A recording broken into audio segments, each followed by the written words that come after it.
أعوذ بالله السميع العليم من الشيطان الرجيم. قال فما خطبكم أيها المرسلون؟ قالوا إنا أرسلنا إلى قوم مجرمين لنرسل عليهم حجارة من طين مسومة عند ربك للمسرفين فأخرجنا من كان فيها من المؤمنين فما وجدنا فيها غير بيت من المسلمين وتركنا فيها آية للذين يخافون العذاب الأليم. وفي موسى إذ أرسلناه إلى فرعون بسلطان مبين فتولى بركنه وقال ساحر أو مجنون فأخذناه وجنوده فنبذناهم في اليم وهو مليم. وفي عاد إذا أرسلنا عليهم الريح العقيم ما تذر من شيء أنت عليه إلا جعلته كالرميم. وفي ثمود إذ قيل لهم تمتعوا حتى حين فعتوا عن أمر ربهم فأخذتهم الصاعقة وهم ينظرون فما استطاعوا من قيام وما كانوا منتصرين. وقوم نوح من قبل إنهم كانوا قوما فاسقين. والسماء بنيناها بأيد وإنا لموسعون والأرض فرشناها فنعم الماهدون. ومن كل شيء خلقنا زوجين لعلكم تذكرون. ففروا إلى الله إني لكم منه نذير مبين ولا تجعلوا مع الله إلها آخر إني لكم منه نذير مبين. كذلك ما آتى الذين من قبلهم من رسول إلا قالوا ساحر أو مجنون أتواصوا به بل هم قوم طاغون. فتولى عنهم فما أنت بملوم وذكر فإن الذكرى تنفع المؤمنين. وما خلقت الجن والإنس إلا ليعبدون ما أريد منهم من رزق وما أريد أن يطعمون إن الله هو الرزاق ذو القوة المتين. فإن للذين ظلموا ذنوبا مثل ذنوب أصحابهم فلا يستعجلون. فويل للذين كفروا من يومهم الذي يوعدون. بسم الله الرحمن الرحيم. والطور وكتاب مسطور في رق منشور والبيت المعمور والسقف المرفوع والبحر المسجور إن عذاب ربك لواقع ما له من دافع يوم تمور السماء مورا وتسير الجبال سيرا ويل يومئذ للمكذبين الذين هم في غود يلعبون يوم يدعون إلى نار جهنم دعا هذه النار التي كنتم بها تكذبون أفسحر هذا أم أنتم لا تبصرون اصلوها فاصبروا أو لا تصبروا سواء عليكم إنما تجزون ما كنتم تعملون إن المتقين في جنات ونعيم فاكهين بما آتاهم ربهم ووقاهم ربهم عذاب الجحيم كلوا واشربوا هنيئا بما كنتم تعملون متكئين على سرر مصفوفة وزوجناهم بحور عين والذين آمنوا واتبعتهم ذريتهم بإيمان ألحقنا بهم ذريتهم وما ألتناهم من عملهم من شيء كل امرئ بما كسب رهين وأمددناهم بفاكهة ولحم مما يشتهون يتنازعون فيها كأسا لا لغو فيها ولا تأثيم ويطوف عليهم غلمان لهم كأنهم لؤلؤ مكنون وأقبل بعضهم على بعض يتساءلون قالوا إنا كنا قبل في أهلنا مشفقين فمن الله علينا ووقانا عذاب السموم إنا كنا في قبل ندعوه إنه هو البر الرحيم فذكر فما أنت بنعمة ربك بكاهن ولا مجنون أم يقولون شاعر نتربص به ريب المنون قل تربصوا فإني معكم من المتربصين أم تعمرهم أحلامهم بهذا أم هم قوم طاغون أم يقولون تقوله بل لا يؤمنون فليأتوا بحديث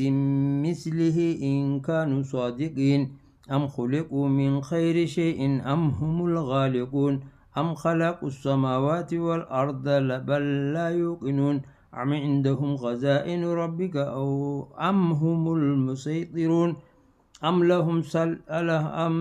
سلم يستمعون فيه فليأت مستمعهم بسلطان مبين أم له البنات ولكم البنون أم تسألهم أجرا فهم من مغرم مثقلون أم عندهم الغيب فهم يكتبون أم يريدون كيدا فالذين كفروا هم المكيدون أم لهم إله غير الله سبحان الله عما يشركون وإن يروا كسفا من السماء ساقطا يقولوا سحاب مركوم فذرهم حتى يلاقوا يومهم الذي فيه يصعقون يوم لا يغني عنهم كيدهم شيئا ولا هم ينصرون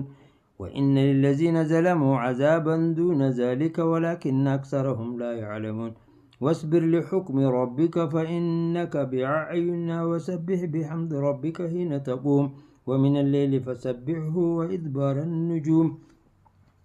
بسم الله الرحمن الرحيم والنجم إذا هوى ما ضل صاحبكم وما غوى وما ينطق عن الهوى إن هو إلا وحي يوحى علمه شديد القوى ذو مرة فاستوى وهو بالأفق الأعلى ثم دنا فتدلى فكان قاب قوسين أو أدنى فأوحى إلى عبده ما أوحى ما كذب الفؤاد ما رعى أفتمارونه على ما يرى ولقد رآه نزلة أخرى عند سدرة المنتهى عندها جنة المأوى إذ يغشى السدرة ما يغشى ما زاغ البصر وما طغى لقد رأى من آيات ربه الكبرى أفرأيتم اللات والعزى ومناة الثالثة الأخرى ألكم الذكر وله الأنثى تلك إذا قسمة ضيزى إن هي إلا أسماء سميتموها أنتم وآباؤكم ما أنزل الله بها من سلطان إن يتبعون إلا الظن وما تهوى الأنفس ولقد جاءهم من ربهم الهدى أم للإنسان ما تمنى فلله الآخرة والأولى وكم من ملك في السماوات لا تغني شفاعتهم شيئا إلا من بعد أن يأذن الله لمن يشاء ويرضى إن الذين لا يؤمنون بالآخرة لا يسمون الملائكة تسمية الأنثى وما لهم به من علم إن يتبعون إلا الظن وإن الظن لا يغني من الحق شيئا فأعرض عمن تولى عن ذكرنا ولم يرد إلا الحياة الدنيا ذلك مبلغهم من العلم إن ربك هو أعلم بمن دل عن سبيله وهو أعلم بمن اهتدى ولله ما في السماوات وما في الأرض ليجزي الذين أساءوا بما عملوا ويجزي الذين أحسنوا بالحسنى الذين يجتنبون كبائر الإثم والفواحش إلا اللمم إن ربك واسع المغفرة هو أعلم بكم إذ أنشأكم من الأرض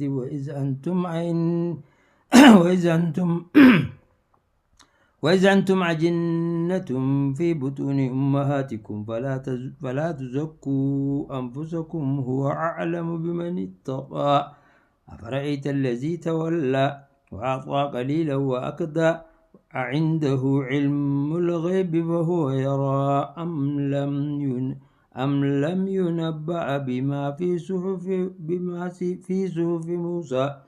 وإبراهيم الذي وفى ألا تزر وازرة وزر أخرى وأن ليس للإنسان إلا ما سعى وأن سعيه سوف يرى ثم يجزاه الجزاء الأوفى وأن إلى ربك المنتهى وأنه هو أضحك وأبكى وأنه هو أمات وأحيا وأنه خلق الزوجين الذكر والأنثى من نطفة إذا تمنى وأن عليه النشأة الأخرى وأنه هو أغنى وأقنى وأنه هو رب الشعرى وأنه أهلك عادا الأولى وثمود فما أبقى وقوم نوح من قبل إنهم كانوا هم أظلم وطغى والمؤتفكة أهوى فغشاها ما غشا فبأي آلاء ربك تتمارى هذا نذير من النذر الأولى أزفت الآزفة ليس لها من دون الله كاشفة أفمن هذا الحديث تعجبون وتدهكون ولا تبكون وأنتم سامدون فاسجدوا لله واعبدون.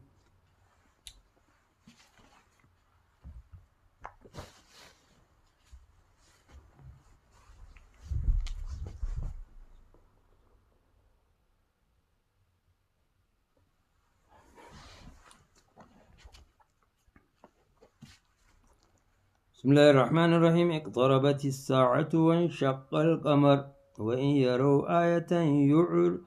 يعرضوا ويقولوا سحر مستمر وكذبوا واتبعوا أهواءهم وكل أمر مستقر ولقد جاءهم من الأنباء ما فيه مزدجر حكمة بالغة فما تغني النذر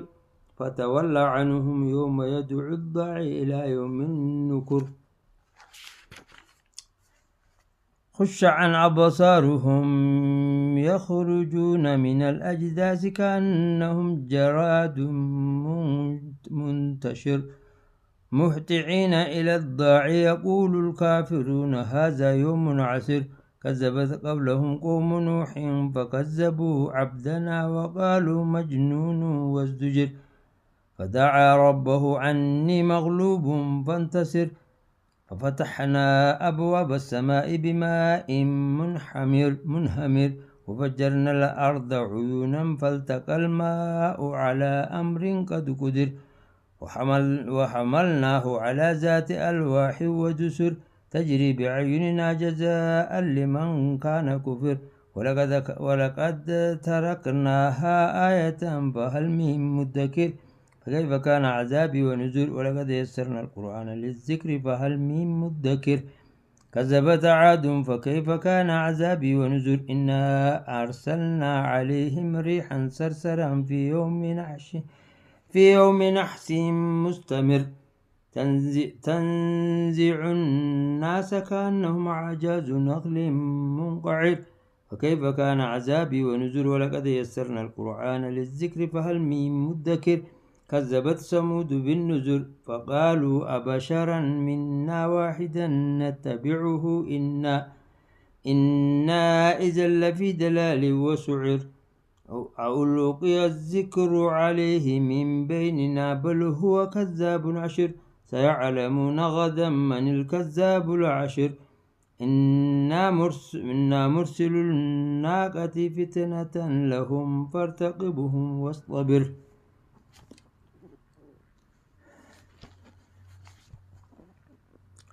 ونبئهم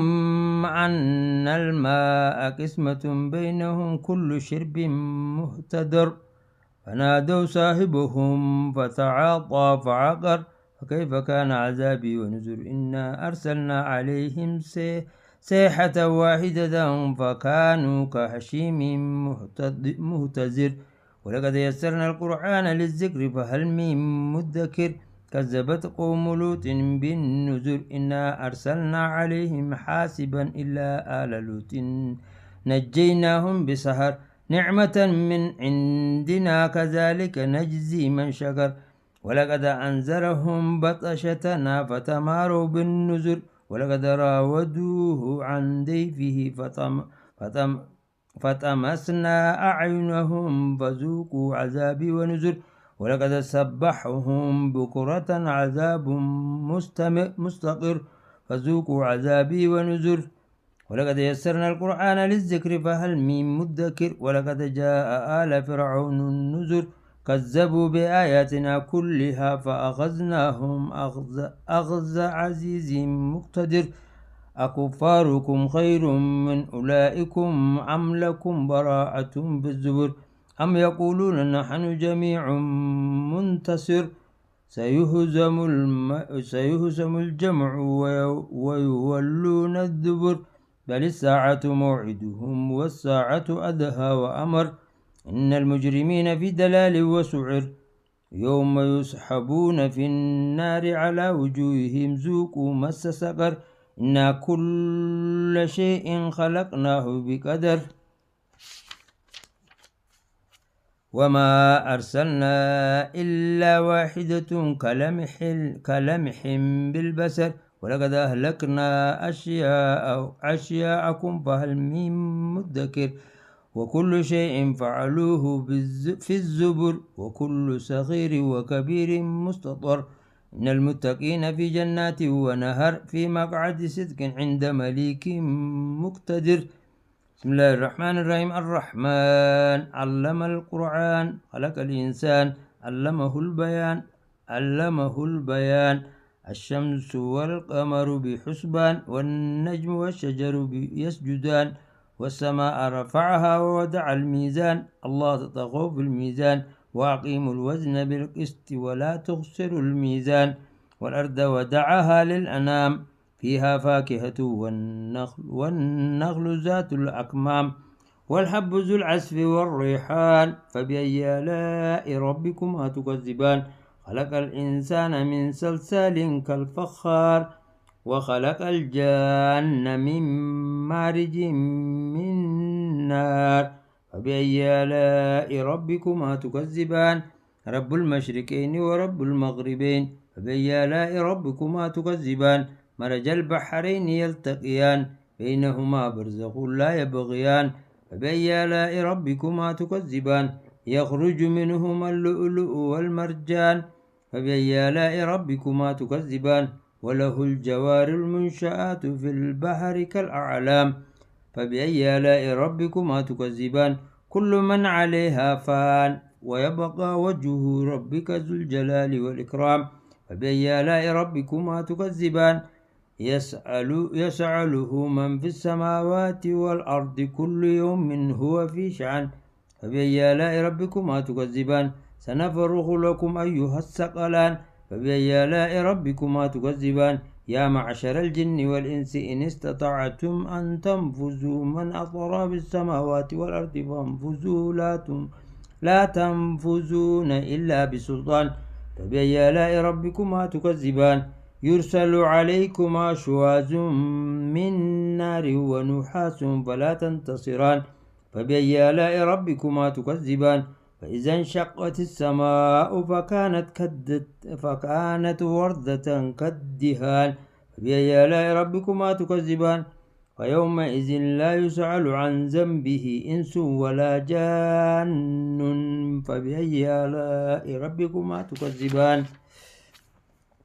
يعرف المجرمون بسيماهم فيؤخذ من النواسي والأقدام فبأي آلاء ربكما تكذبان هذه جهنم التي يكذب بها المجرمون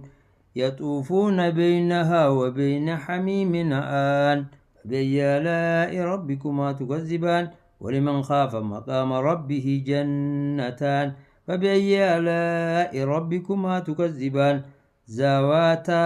أفنان فبأي آلاء ربكما تكذبان فيهما عينان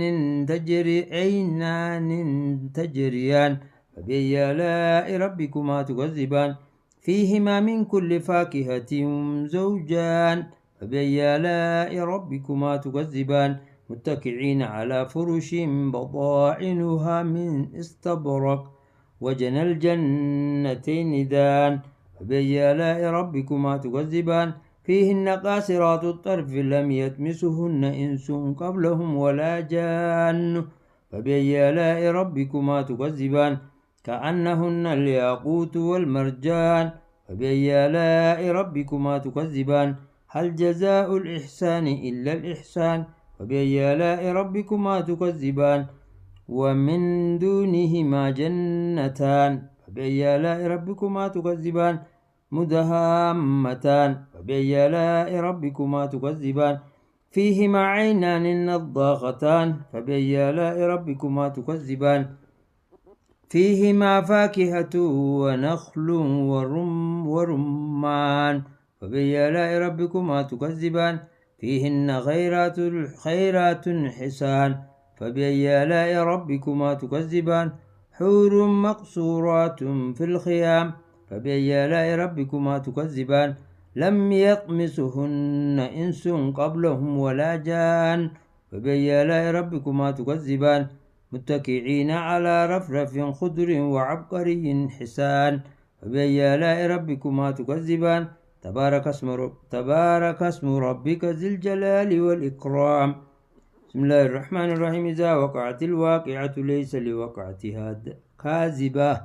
خافضة رافعة إذا رجت الأرض رجا وبست الجبال بسا فكانت هباء منبسا وكنتم أزواجا ثلاثة فأصحاب الميمنة ما أصحاب الميمنة وأصحاب المشأمة ما أصحاب المشأمة والسابقون السابقون أولئك المقربون في جنات النعيم سلة من الأولين وقليل من الآخرين على سرر مودونة متكئين عليها متقابلين يطوف عليهم ولدان مخلدون بأكواب وأباريك وكأس من معين لا يصدعون عنها ولا ينزفون وفاكهة مما يتخيرون ولحم طير مما يشتهون وهور عين كأمثال اللؤلؤ المكنون جزاء بما كانوا يعملون لا يسمعون فيها لغوا ولا تعسيما إلا قيلا سلاما سلاما وأصحاب اليمين ما أصحاب اليمين في سدر مخضود وتلح منضود وزل ممدود وماء مسكوب وفاكهة كثيرة لا مقطوعة ولا ممنوعة وفرش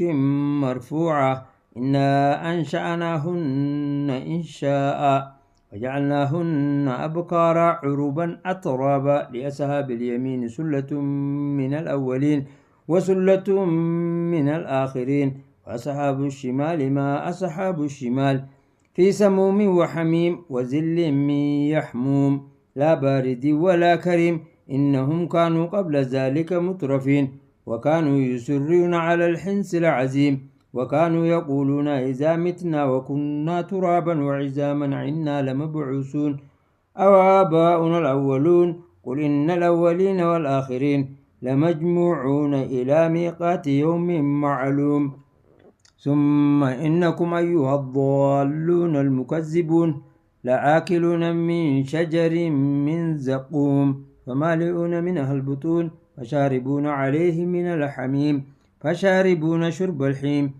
هذا نزلهم يوم الدين نحن خلقناكم فلولا تصدقون أفرأيتم ما تمنون أأنتم تخلقونه أم نحن الخالقون نحن قدرنا بينكم الموت وما نحن بمسبوقين على أن نبدل أمثالكم وننشئكم فيما لا تعلمون ولقد علمتم النشأة الأولى فلولا تذكرون أفرأيتم ما تحرسون أأنتم تزرعونه أم نحن الزارعون لو نشاء لجعلناه طعما فزلتم تفكهون إنا لمغرمون بل نحن محرومون أفرأيتم الماء الذي تشربون أأنتم أنزلتموه من المزن أم نحن المنزلون لو نشاء لجعلناه أجاجا فلولا تشكرون أفرأيتم النار التي تورون أأنتم أنشأتم شجرتها أم نحن المنشئون نحن جعلناها تذكرة ومتاعا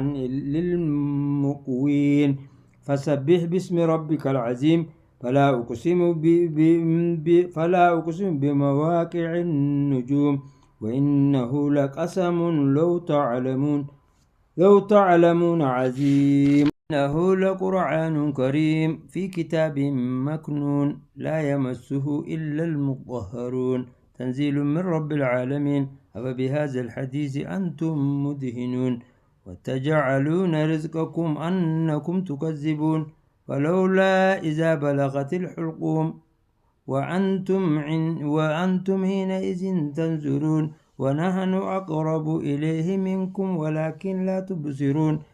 فلولا إن كنتم غير مدينين ترجعونها إن كنتم صادقين فأما إن كان من المقربين فروح وريحان وجنة نعيم وأما إن كان من أصحاب اليمين فسلام لك من أصحاب اليمين وأما إن كان من المكذبين الضالين فنزل من حميم وتسلية جهيم إن هذا لهو الحق اليقين فسبح باسم ربك العظيم بسم الله الرحمن الرحيم سبح لله ما في السماوات والأرض وهو العزيز الحكيم له ملك السماوات والأرض يحيي ويميت وهو على كل شيء قدير هو الأول والآخر والظاهر والباطن وهو بكل شيء عليم هو الذي خلق السماوات والأرض في 6 أيام ثم استوى على العرش يعلم ما يلج في الأرض وما يخرج منها وما ينزل من السماء وما يعرج فيها وهو معكم أينما كنتم والله بما تعملون بصير له ملك السماوات والأرض وإلى الله ترجع الأمور يولج الليل في النهار ويولج النهار في الليل وهو عليم بذات الصدور آمنوا بالله ورسوله وأنفقوا مما جعلكم مستخلفين فيه فالذين آمنوا منكم وأنفقوا لهم أجر كبير وما لكم لا تؤمنون بالله والرسول يدعوكم لتؤمنوا بربكم وقد أخذ ميثاقكم إن كنتم مؤمنين والذي ينزل على عبده آيات بينات ليخرجكم من الظلمات إلى النور وإن الله بكم لرؤوف رحيم وما لكم لا تنفقون في سبيل الله ولله ميراث السماوات والأرض لا يستوي منكم من أنفق من قبل الفتح وقاتل أولئك أعظم درجة من الذين أنفقوا من بعد وقاتلوا وكلا وعد الله الحسنى والله بما تعملون خبير من ذا الذي يقرض الله قرضا حسنا فيضاعفه له وله أجر كريم يوم ترى المؤمنين والمؤمنات يسعى نورهم بين أيديهم وبأيمانهم بشراكم اليوم جنات تجري من تحت الأنهار خالدين فيها ذلك هو الفوز العظيم يوم يقول المنافقون والمنافقات للذين آمنوا انظرونا نقتبس من نوركم قيل ارجعوا وراءكم فالتمسوا نورا فضرب بينهم بسور له باب باطنه فيه الرحمة وظاهره من قبله العذاب ينادونهم ألم نكن معكم قالوا بلى ولكنكم فتنتم أنفسكم وتربصتم وارتبتم وغرتكم الأماني حتى جاء أمر الله وغركم بالله الغرور يوم لا يؤخذ منكم فدية ولا من الذين كفروا معواكم النار هي مولاكم هي مولاكم وبئس المسير. ألم يأن للذين آمنوا أن تخشع قلوبهم لذكر الله وما نزل من الحق ولا يكونوا كالذين أوتوا الكتاب من قبل فطال عليهم الأمد فقست قلوبهم وكثير منهم فاسقون. اعلموا أن الله يحيي الأرض بعد موتها قد بينا لكم الآيات لعلكم تعقلون. إن المصدقين والمصدقات وأقرضوا الله قرضا حسنا يضاعف لهم ولهم أجر كريم. والذين آمنوا بالله ورسله أولئك هم الصديقون والشهداء عند ربهم لهم أجرهم ونورهم. والذين كفروا وكذبوا بآياتنا أولئك أصحاب الجحيم. اعلموا أنما الحياة الدنيا لعب ولهو وزينة وتفاخر بينكم وتكاثر في الأموال والأولاد كمثل غيث أعجب الكفار نباته ثم يهيج فتراه مصفرا ثم يكون هطاما وفي الآخرة عذاب شديد ومغفرة من الله ورضوان وما الحياة الدنيا إلا متاع الغرور. سابقوا إلى مغفرة من ربكم وجنة عرضها كأرض السماء والأرض أعدت للذين آمنوا بالله ورسله. ذلك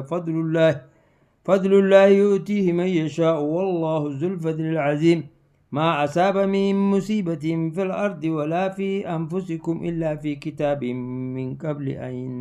أن نبرأها إن ذلك على الله يسير. لكي لا تعسوا على ما فاتكم ولا تفرحوا بما آتاكم والله لا يحب كل مختال فخور. الذين يبخلون ويعمرون الناس بالبخل ومن يتولى فإن الله هو الغني الحميد. لقد أرسلنا رسلنا بالبينات وأنزلنا معهم الكتاب والميزان ليقوم الناس بالقسط وأنزلنا الحديد فيه بأس شديد ومنافع للناس وليعلم الله من ينصره ورسله بالغيب إن الله قوي عزيز. ولقد أرسلنا نوحا وإبراهيم وجعلنا في ذريتهما النبوة والكتاب فمنهم مهتد وكثير منهم فاسقون. ثم قفينا على آثارهم برسلنا وقفينا بعيسى ابن مريم وآتيناه الإنجيل وجعلنا في قلوب الذين اتبعوه رحمة ورهبانية ابتدعوها ما كتبناها عليهم إلا ابتغاء رضوان الله فما رعوها حق رعايتها فآتينا الذين آمنوا منهم أجرهم وكثير منهم فاسقون. يا أيها الذين آمنوا اتقوا الله وآمنوا برسوله يؤتكم كفلين من رحمته ويجعل لكم نورا تمشون به ويغفر لكم والله غفور رحيم. لئلا يعلم أهل الكتاب ألا يقدرون على شيء من فضل الله وأن الفضل بيد الله يؤتيه من يشاء والله ذو الفضل العظيم. بسم الله الرحمن الرحيم.